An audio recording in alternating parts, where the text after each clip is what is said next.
ମୁଁ ଆଜ୍ଞା ଆପଣମାନଙ୍କ ପାଇଁ ଏବେ ନେଇ ଆସିଛି କେତୋଟି ଗୁରୁତ୍ୱପୂର୍ଣ୍ଣ ଖବର।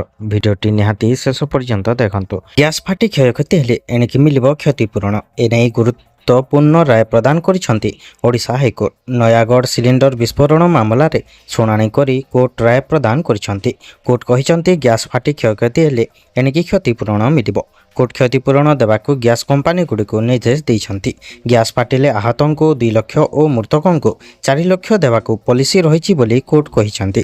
ସେହିପରି ଘର ପୋଡ଼ିଗଲେ 2 ଲକ୍ଷ ଟଙ୍କା ଦେବାକୁ ପଲିସି ରହିଛି ବୋଲି କୋର୍ଟ କହିଛନ୍ତି। ଉପଭୋକ୍ତାଙ୍କୁ ଅଧିକାର ବାବଦରେ ଅବଗତ କରାଯାଉ। ନିୟମିତ ଭାବେ ଗ୍ରାହକଙ୍କୁ ଏ ସମ୍ପର୍କରେ ସଚେତନ କରିବାକୁ କୋର୍ଟ ନିର୍ଦ୍ଦେଶ ଦେଇଛନ୍ତି।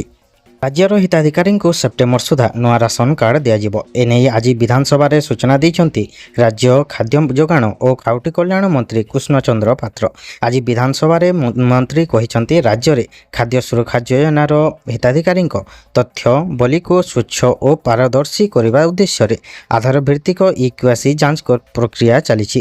ଏଥିସହିତ ନୂଆ କାର୍ଡ ପାଇଁ ଆବେଦନ ମଧ୍ୟ ଜାରି ରହିଛି। ଏହି ପ୍ରକ୍ରିୟା ଶେଷ ହେବା ପରେ ସେପ୍ଟେମ୍ବର ସୁଦ୍ଧା ହିତାଧିକାରୀଙ୍କୁ ନୂଆ ରାସନ କାର୍ଡ ଦିଆଯିବ। ସୂଚନାଯୋଗ୍ୟ, ବର୍ତ୍ତମାନ ରାଜ୍ୟରେ ଜାତୀୟ ଖାଦ୍ୟ ସୁରକ୍ଷା ଆଇନ ଅଧୀନରେ 92.66 ଲକ୍ଷ ପରିବାରର 3,25,93,875 ଜଣ ହିତାଧିକାରୀ ଓ ରାଜ୍ୟ ଖାଦ୍ୟ ସୁରକ୍ଷା ଯୋଜନାରେ 3.15 ଲକ୍ଷ ପରିବାର 10.02 ଲକ୍ଷ ହିତାଧିକାରୀ ଉପକୃତ ହେଉଛନ୍ତି।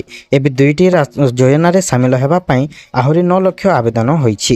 ସମ୍ବଲପୁରରେ ଏମ୍ସର ଦ୍ୱିତୀୟ କେନ୍ଦ୍ର ଖୋଲିବ। ଏଥିପାଇଁ ସରକାର କେନ୍ଦ୍ର ସହ କଥାବାର୍ତ୍ତା କରି ପ୍ରକ୍ରିୟାକୁ ଆଗକୁ ନେଇଛନ୍ତି। ପଶ୍ଚିମ ଓଡ଼ିଶା ସ୍ୱାସ୍ଥ୍ୟ ସେବାରେ ଏହା ମାଇଲଖୁଣ୍ଟ ହେବ ବୋଲି କହିଛନ୍ତି ସ୍ୱାସ୍ଥ୍ୟମନ୍ତ୍ରୀ ଡକ୍ଟର ମୁକେଶ ମହାଲିକ। ବିଧାନସଭାରେ ସ୍ୱାସ୍ଥ୍ୟ ଓ ପରିବାର କଲ୍ୟାଣ ବିଭାଗର ଖର୍ଚ୍ଚ ଦାବି ଆଲୋଚନା ଡକ୍ଟର ମହାଲିକ କହିଛନ୍ତି ରାଜ୍ୟବାସୀଙ୍କୁ ଉନ୍ନତ ସ୍ୱାସ୍ଥ୍ୟ ସେବା ଓ ଔଷଧ ଯୋଗାଇବାକୁ ସରକାର ସଂକଳ୍ପବଦ୍ଧ। ଏହାକୁ ଦୃଷ୍ଟିରେ ରଖି ସରକାର ଗୋପବନ୍ଧୁ ଜନ ଆରୋଗ୍ୟ ଯୋଜନା ସହ ଆୟୁଷ୍ମାନ ଭାରତ ଯୋଜନା ମଧ୍ୟ ପ୍ରଥମ କରି ଆରମ୍ଭ କରିଛନ୍ତି।